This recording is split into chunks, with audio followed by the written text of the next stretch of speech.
Is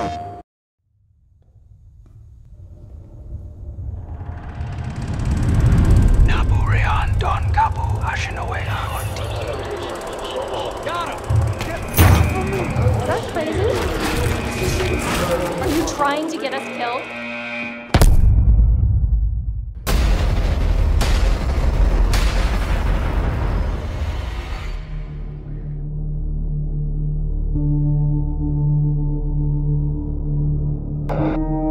The Inpatient is a psychological horror game made exclusively for PlayStation VR, and it's set in the Blackwood Sanatorium in the 1950s. No!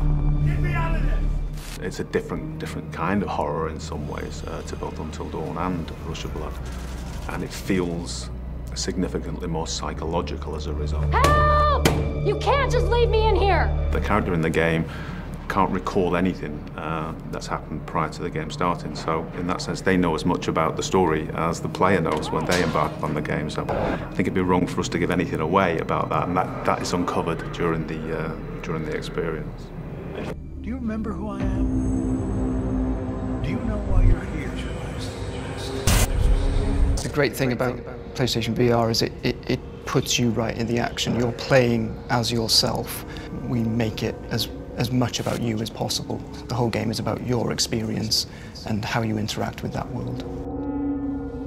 We've used the technology of the Move controllers, the PlayStation VR itself, to fully immerse the player in that, in terms of how we track movements of the player's hands and how they use that to pick objects up, pass them hand to hand, so that it actually feels totally natural, and the technology allows us to do that. What we really want is for people to play the part of the patient, to actually act and perform that part, and so the voice control is an integral part of that.